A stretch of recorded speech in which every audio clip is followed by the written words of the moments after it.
Bonjour, je suis Julie Bibou, responsable du Haras national d'Uzès. Je vais vous présenter le projet de partenariat qui a été lancé au mois de mai 2021 avec le lycée polyvalent des métiers d'art Charles-Gille.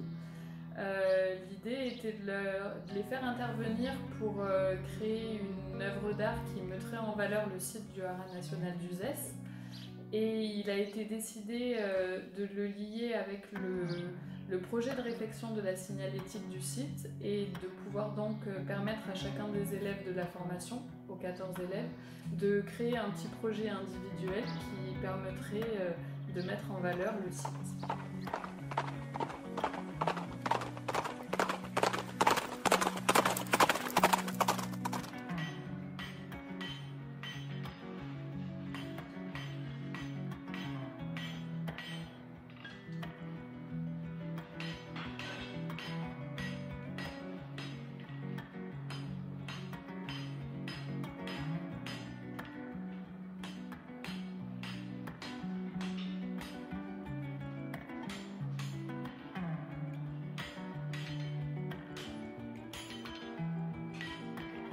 En quoi consiste ce projet? Ce projet consiste en la réalisation de 15 bornes signalétiques disposées dans différents lieux du Haras national d'Uzès afin d'informer d'éventuels visiteurs sur l'histoire du lieu. Les bornes signalétiques sont composées de plusieurs éléments. Nous avons à la base une pierre du Pont du Gard, un support en pierre du Pont du Gard réalisé par les tailleurs du Pierre du lycée Charles-Gille ici même, qui vient supporter un socle en fer composé d'une borne, d'une platine QR code qui va venir aussi supporter l'œuvre artistique que les élèves auront choisi en fonction du lieu. Avant toute chose, il y a eu un travail de réflexion et un travail collectif, car le début du projet a été collectif.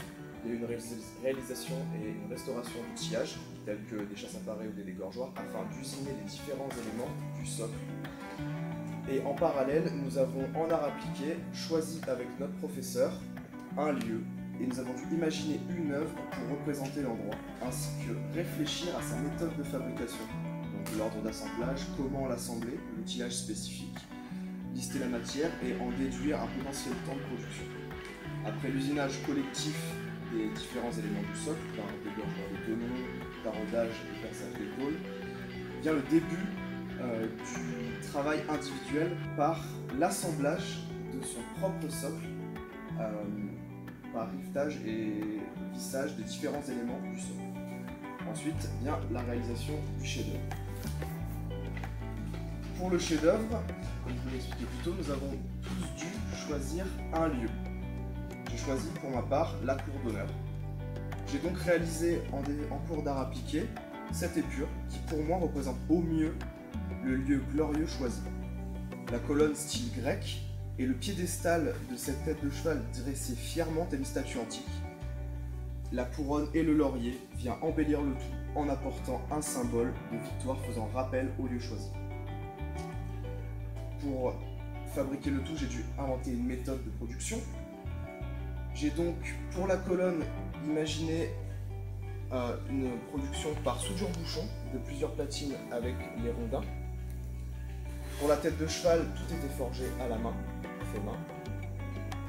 Pour les feuilles, je devais les découper dans la tôle, les rémunérer au burin et les bomber.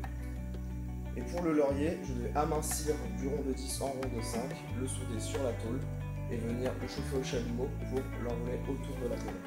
Évidemment,